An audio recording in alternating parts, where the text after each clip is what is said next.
पुरी साधारण सहर नुह मत लगुच से सहर रे बर्न्स यूनिट नहीं यह जदि आम आज परिप्रकाश करवा तो भारतवासी विश्वास करेंगे। से कहे क्या पुरी में बर्न्स यूनिट नहीं है? पूरी हॉस्पिटल में आप बर्न्स पेशेंट के लिए कुछ नहीं कर सकते हैं। ये साधारण कथा कहीं समस्ते बड़ ठू नहीं कि छुआ समस्ते विश्व पुरी ना जानी किंतु सेठी जे बर्न्स यूनिट नहीं सेठी जे पोड़ी गले ताको ट्रीटमेंट हो पारिबनी ये के विश्वास करेंगे। पुरी रे काल राति को जहाँ अघटन घटी ताहा आम समस्त मन को स्पर्श करिछि, ताहा आम समस्त को बहुत दुख देइछि। आपण समस्त जानिथिबे गणमाध्यम काल राति को हठात देखैला ठाकुरंकर भौरी खेल बेले नरेंद्र पोखरी रे जो बाण कांड हेइछि अग्निकांड हेइछि सेथरे अनेक लोक हताहत होइथिले। तांकु हॉस्पिटल निया जाइथिला। मो जानिबा भितरे आज सकाळ जाके 3 जण लोक आ ता परवर्ती समय रे आउ 2 जण मध्य मृत्यु लोक को गमन कलेनी। आपण संख्या टिके ठीक से पता लगेबे। आमे मध्य संख्या को नेकी सबुआडे फोन करूछु। ए विषय को नेकी मु निजे प्रत्येक हॉस्पिटल जोठी रोगी भर्ती होइचंती तांकु जाइकी देखा करूची, तांकु स्वजनंक सांगरे भेट करूची।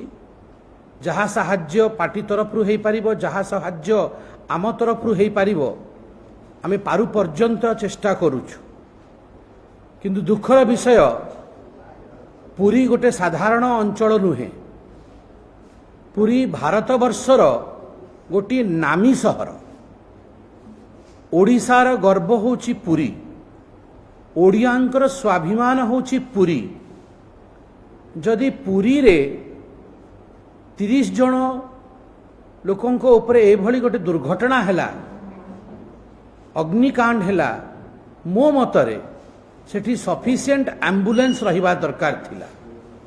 तुरंत से माने हॉस्पिटल पहुंची जीवा दरकार थिला।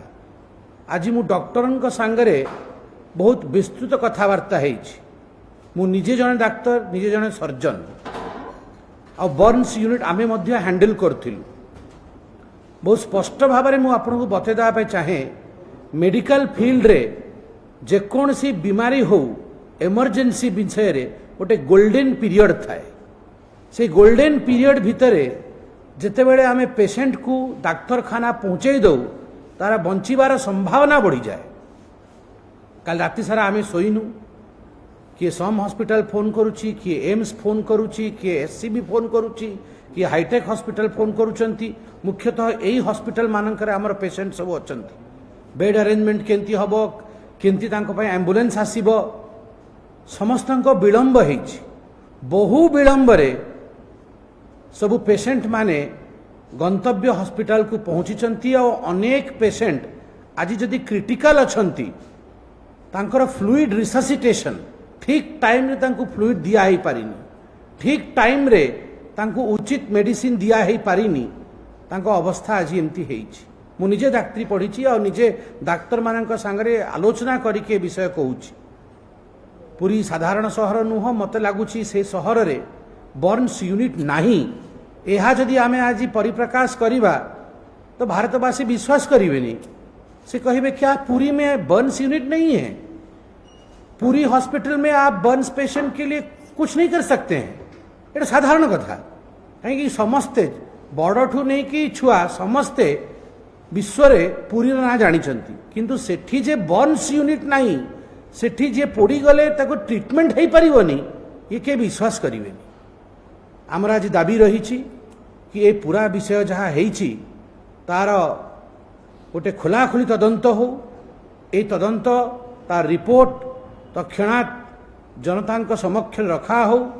जो माने दोषी तांको दंडित किया हो, तांको दंड दिया हो। आ मो मतरे एम्बुलेंस ठीक टाइम रे कहीं पहुँचला नहीं, एम्बुलेंस कहीं पर्याप्त संख्या रे नहीं, पूरी मेडिकल रे ए व्यवस्था कहीं नथिला। ए सबू विषय को लेकिन प्रशासन को आम आगरे ता विषय रखिबा कथा।